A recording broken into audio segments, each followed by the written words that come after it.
Moment. C'est le moment. Yo. Moment. C'est le moment. Yeah. Yeah. Moment. C'est le moment. C'est le moment. C'est le moment. C'est le moment. C'est le moment. Comme on atteint le summum, tu vois. Pas besoin de curriculum. Bonjour tout le monde. Ceci c'est le Momento. Oh yeah. Bon, c'est l'épisode numéro 2 du podcast.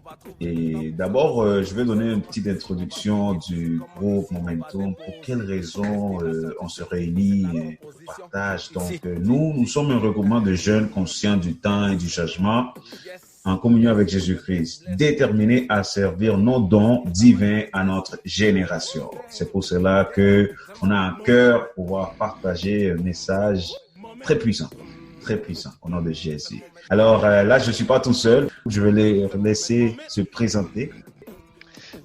Oui, salut tout le monde. Momentum, on est toujours là malgré les périodes qui sont un peu dures, mais on a la foi en Jésus-Christ, on a la victoire en Jésus-Christ. Donc moi, c'est Ndiou Badjinga et merci pour tous ceux qui vont écouter. On a beaucoup à vous dire.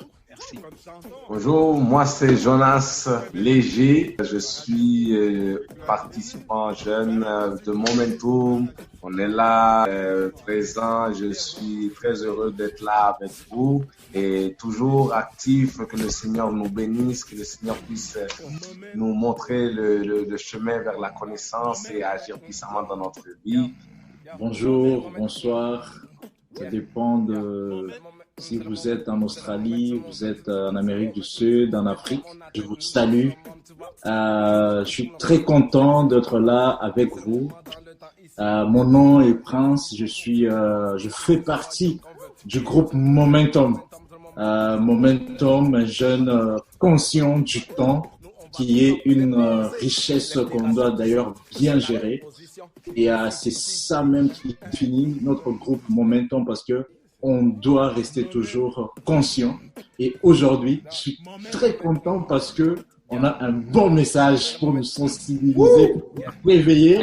Et j'ai hâte déjà là. Donc, restez connectés, restez avec nous. Momentum est là, on est ensemble. Momentum. C'est le momentum. Yes, On passe à l'action. Yes, sir. Parfait. Alors que on va commencer la réunion avec une prière et ensuite je laisse la parole à Jonas.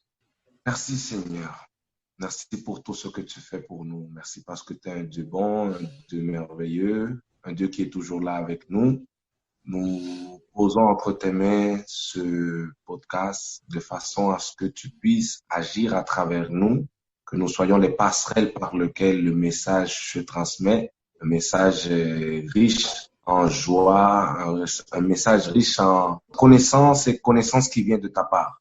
Que jeunes, adultes, personnes âgées, personnes qui nous écoutent n'importe où dans le monde puissent se sentir identifiés par toi dans le message qui agisse puissamment dans sa vie. Nous demandons que tu fasses le chemin par le moyen de l'Esprit Saint et que tu puisses te glorifier dans la vie des personnes qui te cherchent, dans les personnes qui sont perdues et surtout dans les personnes qui croient en toi, que leur foi puisse être ranimée par le feu du Saint-Esprit. Aide-nous, Seigneur. Nous prions tout ça au nom de Jésus. Amen.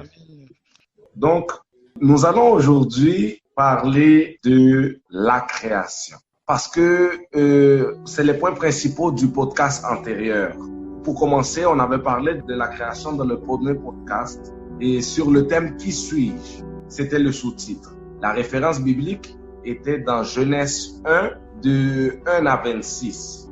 Notre frère Prince avait répondu à la question « Qui suis-je ?» qui explique notre origine de deux façons. Dieu, qui est la source qui nous a créés, bara en grec, et qui va aller faire la différence avec fabriquer, qui est utiliser les éléments qui sont déjà là. Et il y avait les principes qui sont les lois universelles qui s'appliquent partout. Notre frère Prince aussi a répondu aux questions « Quelle est la place de la parole dans le processus de la création ?» et c'est quoi ou c'est qui l'Esprit de Dieu. Donc je vous conseille fortement d'aller voir, aller entendre en fait notre podcast, le premier. Il est rempli d'énergie, nous étions là, nous étions très motivés Donc, Oui. que le Seigneur vous bénisse. Il y a une suite. On a parlé de la création. Et aujourd'hui, on va parler du rôle de la parole dans la création et dans la vie quotidienne. On parlera un peu aussi des principes essentiels pour le chrétien. Notre référence biblique est dans 1 Jean 1 à 12. Okay? Et pour en finir, nous allons répondre à certaines questions. On va avoir une séance de questions-réponses. Et en même temps, à la fin, il y aura une conclusion et une ouverture. Donc, nous commençons. On va parler de la parole avec le thème « Le rôle de la parole dans la création et dans la vie quotidienne ». Pour commencer, nous devons établir que nous, en tant qu'enfants de Dieu, nous avons la Bible comme référence. Comme là, notre animateur, souvent, il nous dit que la Bible, c'est notre manuel. Et cela, on peut le voir reflété directement dans la Bible, dans 2 Timothée 3, 16 à 17. Cela dit, toute écriture est inspirée par Dieu et utile pour enseigner, pour convaincre, pour corriger, pour instruire dans la justice, afin que l'homme de Dieu soit formé et équipé pour toute œuvre bonne. Donc, nous devons approcher le thème de la parole en nous basant sur la Bible, qui est elle-même la parole de Dieu. Mais il y a un grand mystère et nous allons l'élucider. Pour commencer, la référence biblique du thème de la parole se retrouve dans Jean chapitre 1, verset 1 à 12. Je vais le lire très brièvement pour vous parce qu'il se cache un mystère dans ce passage biblique qui est la raison de vie pour les chrétiens. Je lis pour vous. Au commencement, la parole existait. La parole était avec Dieu. Et la parole était Dieu. Elle était au commencement avec Dieu. Tout a été par elle et rien de ce qui a été fait n'a été fait sans elle. En elle, il y avait la vie. Et cette vie était la lumière des êtres humains. La lumière brille dans les ténèbres. Et les ténèbres ne l'ont pas accueillie. Il y a eu un homme envoyé par Dieu. Son nom était Jean. Il vint comme témoin pour rendre témoignage à la lumière, afin que tous croient par lui. Il n'était pas la lumière, mais il vint pour rendre témoignage à la lumière. Cette lumière était la vraie lumière qui, venant dans le monde, éclaire tout être humain. Elle était dans le monde et le monde a été fait par elle. Pourtant, le monde ne l'a pas reconnue. Elle est venue chez les siens et les siens ne l'ont pas accueillie. Mais à tous ceux qui l'ont accepté, à tous ceux qui croient en son nom, elle a donné le droit de devenir enfant de Dieu. Amen. Nous avons ici ce qui est la représentation de la parole de Dieu, qui en lui-même fait partie de la Sainte Trinité. Nous parlons de Jésus. Le texte nous dit qu'il était là, au début de la création, avec Dieu, en Dieu, et il est Dieu. Selon la première définition dans le dictionnaire Larousse, parole est la faculté de s'exprimer par le langage articulé. La traduction biblique du mot parole en grec est logos, qui veut dire émise de vive voix et implique conception ou idée selon le site emcitv.com. La parole, Jésus, fait partie du principe créateur, le plan de Dieu. Nous le voyons dans Genèse 1. Dieu dit, je répète, Dieu dit qu'il y ait de la lumière et il eut de la lumière. Cela veut dire que la parole est en dedans de lui. Elle agit pour lui en créant pour lui. Donc, il y a une force dans la parole. Je répète, il y a une force dans la parole. Jésus, écoutez bien, le Fils de Dieu, nous dit dans Jean 8, 12. Jésus parla de nouveau, il dit, je suis la lumière du monde. Celui qui me suit ne marchera pas dans les ténèbres, mais il y aura au contraire la lumière de la vie. Ça, c'est la version seconde 21. Par conséquent, la parole, Jésus, est la lumière. Et la lumière donne la vie. Donc, je vous remercie infiniment de porter attention à cet exposé de la parole. Elle était là dès le départ, avec Dieu. Et la parole est Jésus qui manifeste sa puissance par le Saint-Esprit. Donc, on passe présentement avec la séance questions-réponses. Merci beaucoup à tous. Ouh, très puissant. Amen. Amen, amen. Merci, frère Jonas, pour cet exposé vraiment très significatif là. Merci pour les mots, pour le message. Et j'espère que on reçoit tous ce message. Amen. Amen. Merci beaucoup, Jonas. La parole, comme tu as dit, il y a une force dans la parole. Dieu a tout créé par sa parole. La parole, comme tu l'as aussi dit, c'est une pensée exprimée. Tu as des pensées et quand tu les exprimes, c'est des mots. On parle de logos, comme tu nous as dit, que je viens de découvrir d'ailleurs, que ça vient de mot aussi logique. Donc il faut qu'il y ait une logique entre tes paroles, tes pensées, ce que tu fais. Une suite logique, logos. Et aujourd'hui, tu viens de nous sensibiliser que la parole vraiment a cette force-là. Quand il y a cette logique, ce que tu penses, ce que tu dis, ce que tu fais, ça se réalise. C'est pour ça que la Bible dit que Dieu réalise ses promesses. Je peux dire, il y a une cohérence entre les pensées de Dieu, ses paroles, peu importe qu'il neige, qu'il pleuve, qu'il y ait confinement, qu'il n'y ait pas de confinement, ça va se réaliser. Amen, amen, amen, amen. Amen. Donc, je suis vraiment béni pour cette parole et je sais qu'il y a plusieurs aussi qui sont touchés à travers ça. Il y a une puissance de la parole. Il y a cette force. J'ai beaucoup aimé en disant qu'il y a une force. On parle de force lorsqu'il y a une opposition. Donc, on va exercer une force sur quelque chose quand il y a une opposition. Et la parole exerce une force, en quelque sorte. Et ça donne la vie, là où il n'y avait pas de vie. Ça peut créer un environnement. Tu peux créer un environnement juste avec tes paroles. Tu peux créer un environnement négatif juste avec tes paroles. Tu peux créer un environnement aussi positif juste avec tes paroles. Alors, il y a des grands hommes qui ont commencé une guerre juste avec les paroles. Ils ont juste incité des gens avec des paroles, peu importe par écrit ou, je sais pas, par un coup d'un téléphone. Tu crées toute une guerre. Donc, avec ta permission, comme tu nous as donné l'opportunité de poser des questions, moi je voulais profiter de te poser cette question, Jonas. Avec cette belle exposition, ma première question, c'est que qu'est-ce qui arrive alors lorsqu'on ignore la parole de Dieu, surtout qu'elle est puissante, elle est vivante? Qu'est-ce qui arrive lorsqu'on ignore la parole de Dieu? Merci pour cette question, mon frère Prince. Waouh, c'est une très belle question. Ok. Cela nous renvoie, ta question nous renvoie à un des textes qu'on a lu tout à l'heure, dans Jean 8, verset 12. Jésus a dit, Jésus leur parla de nouveau. Il dit, je suis la lumière du monde. Celui qui me suit marchera pas dans les ténèbres, mais il y aura au contraire la lumière de la vie.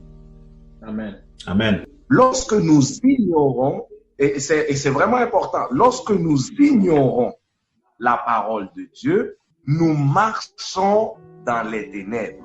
Et voilà un principe. Où il n'y a pas de lumière, il y a des ténèbres. Il faut comprendre que Jésus est la parole de Dieu, fait homme.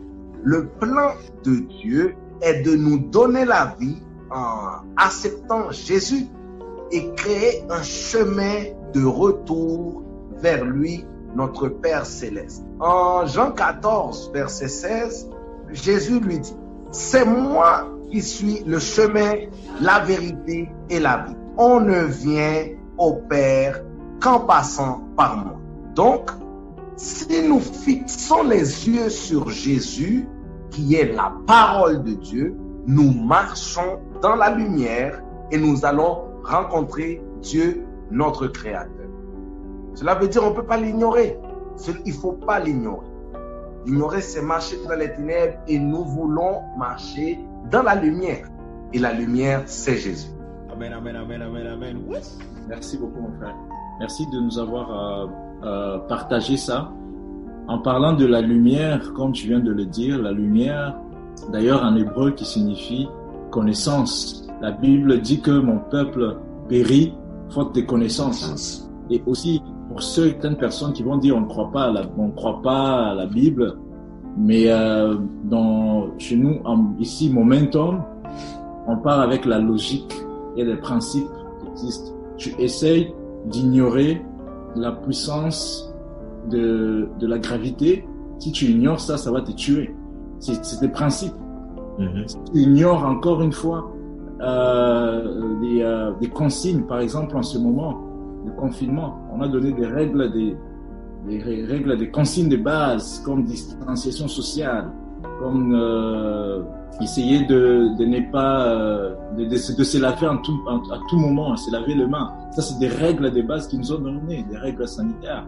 Et si tu les ignores pas, si tu les ignores plutôt, je voulais dire, tu vas attraper le virus. Donc, la lumière vient quand tu connais quelque chose. Et quand tu connais quelque chose, tu maîtrises cette chose. Et quand tu maîtrises cette chose, fin de stress.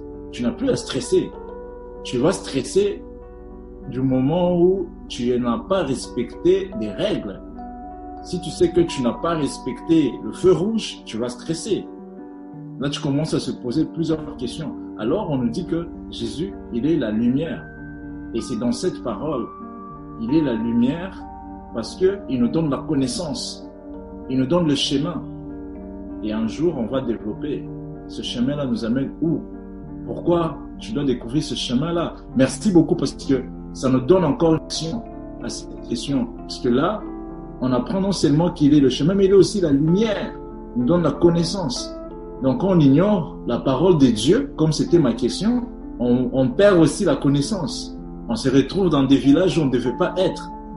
On se retrouve dans des villes où on ne devait pas être. Merci beaucoup, mon frère, de ce partage. Amen, amen, amen. Amen, amen, amen. Merci, merci Jonas. Alors Jonas, moi j'ai une question aussi pour toi. C'est vrai que le groupe Momentum, comme Sem l'a dit, nous on veut vraiment être un mouvement pour les jeunes, étant donné que nous-mêmes nous sommes jeunes. Alors moi j'avais vraiment une question.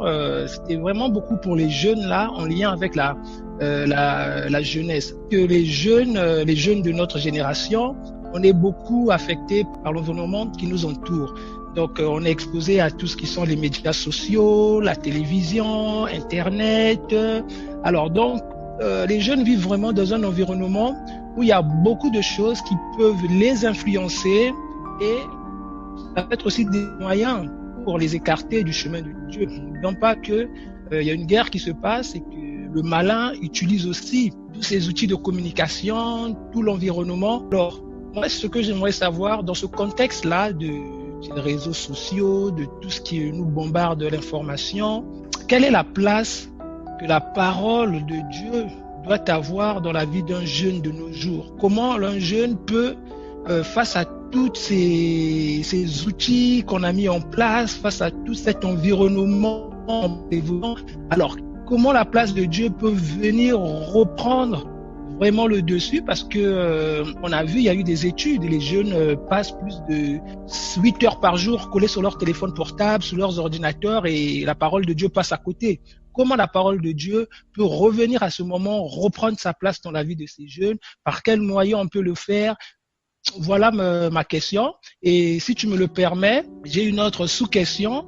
Est-ce que tu peux vraiment nous donner un verset, quelques exemples de versets dans la Bible où il y a des paroles qui sont vraiment adressées à la jeunesse? Voilà les deux questions que j'avais pour toi, mon frère. Sois béni et merci pour tes réponses. Oh, merci. Indio, crois-moi, c'est des très belles questions. J'aime bien. Et surtout celle-là parce que notre but aussi en tant que groupe Momentum, c'est de parler, s'adresser à la jeunesse, car c'est le futur de la société de tout ce qui est Internet, réseaux sociaux? C'est une très belle question. La jeunesse est une étape de développement. Cela, il faut le comprendre. On se pose beaucoup de questions lorsqu'on est jeune. Souvent, les réponses à ces questions, elles peuvent définir notre vie, qui nous sommes, et même définir notre avenir. C'est bien de vivre la jeunesse, mais en le faisant dans le bon chemin et en sachant quelle est la vérité. Et la vérité est dans la parole de Dieu. Car nos actions et ce que nous disons auront toujours des conséquences. Cela est très bien indiqué dans Ecclésiaste 11, verset 9. Ecclésiaste, un livre de la Bible super bon, écrit par le roi Salomon, une des personnes les plus riches des sages d'après la Bible. C'est vraiment un très bon livre. Cela nous parle, cela nous dit ainsi. Ecclésiaste 11, verset 9. Jeune homme, réjouis-toi dans ta jeunesse. Livre ton cœur à la joie pendant le jour de ta jeunesse. Marche dans les voies de ton cœur et selon les regards de tes yeux. Mais, sache que pour tout cela, Dieu t'appellera en jugement. Vous voyez, ça veut dire, vis la vie, ok, très bien. Mais il faut que tu saches que toutes tes décisions, tout ce que tu dis, tout ce que tu vas faire, il y aura un jugement pour.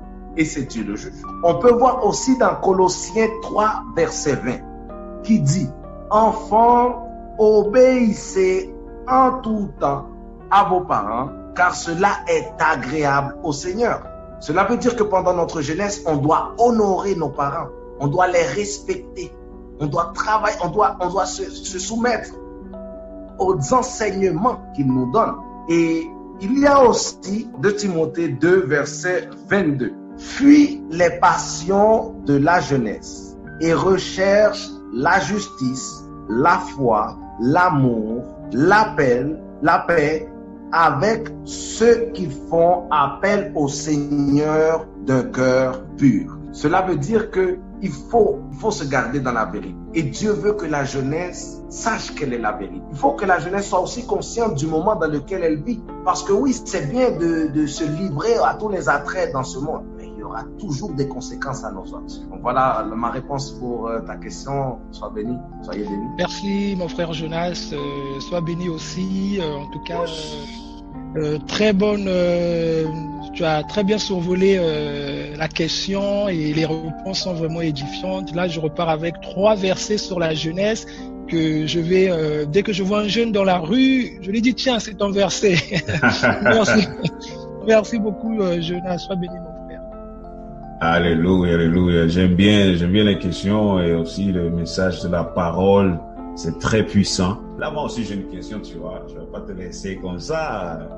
Lorsqu'on lit la parole, on cherche toujours à expérimenter, à voir comment la parole vivante a eu une influence dans notre vie. Alors, je te demande, est-ce que tu as eu une expérience, donc tu as constaté le pouvoir de la parole? Wow, c'est une question personnelle. Bon, merci beaucoup. Merci beaucoup, j'aime bien.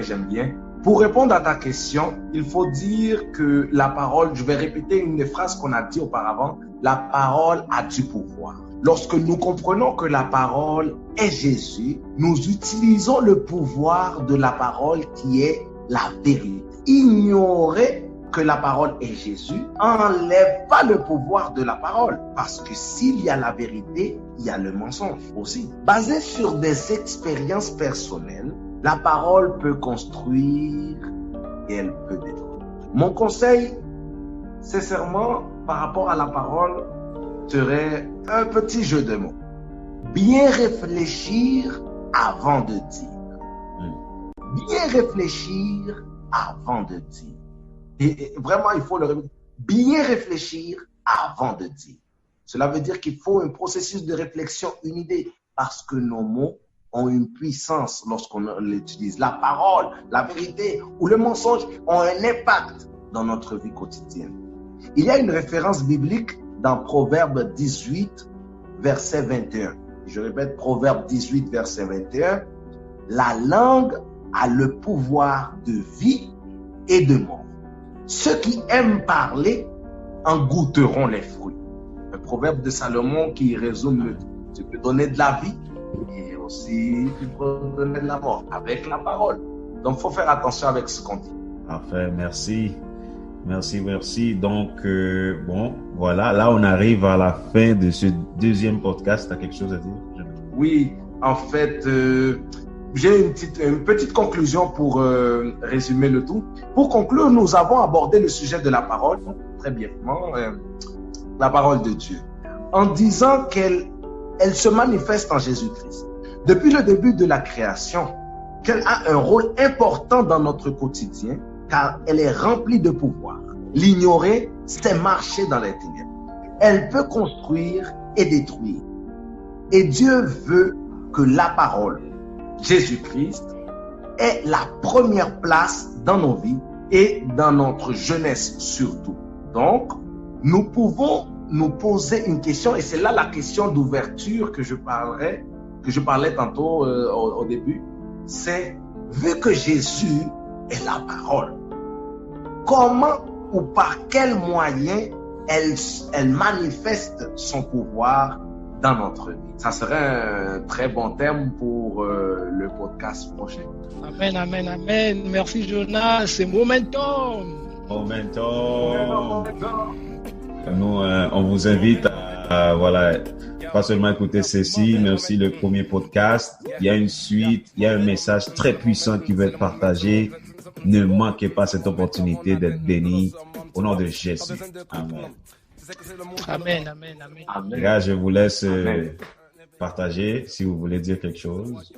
Alors, ça a été vraiment un plaisir d'être avec vous. Pour ceux et celles qui vont écouter ce podcast, soyez bénis au nom de Jésus, vos familles, vos proches en ce moment. C'est notre seul refuge et en tout cas, on va vous revenir avec d'autres messages pour continuer cette marche avec Jésus-Christ. Soyez bénis. Amen. Prince. Merci beaucoup. Merci Momentum. Merci Jonas pour ce partage que tu as fait aujourd'hui, inspiré, qui nous vient de nous motiver encore et nous donner plus de connaissances ou plus de lumière d'ailleurs sur la parole. Je tiens à te remercier pour le temps que tu as pris pour nous partager aujourd'hui. En tant que jeune, je suis vraiment béni. Et je veux que cette parole reste en moi et que je puisse l'appliquer tous les jours. Donc, pour les gens qui sont en train de nous suivre, on vous aime beaucoup. Nous, notre groupe, le groupe Momentum qui est là, un groupe de jeunes, on est conscient, on a dit, du temps. Le temps, on insiste sur ça parce que c'est ça qui détermine tout. Peu importe la situation que tu es en train de traverser, peu importe les difficultés, peu importe le doute, sache que c'est temporaire. C'est temporaire. Rien n'est permanent à part les promesses de Dieu et Dieu lui-même. Le reste, c'est temporaire. Les promesses de Dieu et Dieu lui-même sont permanentes. Ses promesses sont permanentes et Dieu, il est permanent. Donc, je suis très content. Restez avec nous. On va ramener encore d'autres sujets. Sensibiliser que vous avez une mission à accomplir sur cette terre ou à trahir. Le temps, c'est une ressource que Dieu nous a donnée. Et il nous a tous donné 24 heures. Maintenant, comment on utilise ces 24 heures? On va rendre des comptes. C'est ça que je tenais à nous dire aujourd'hui. Momentum.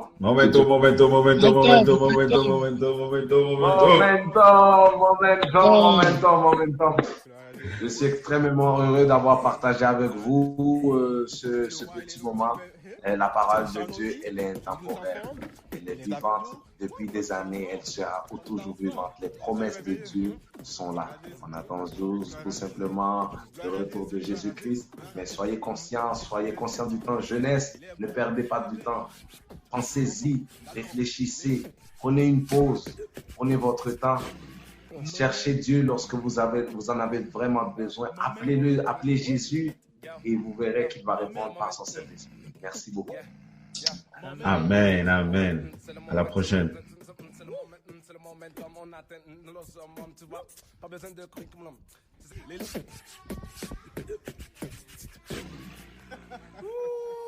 Envoie-moi ça live.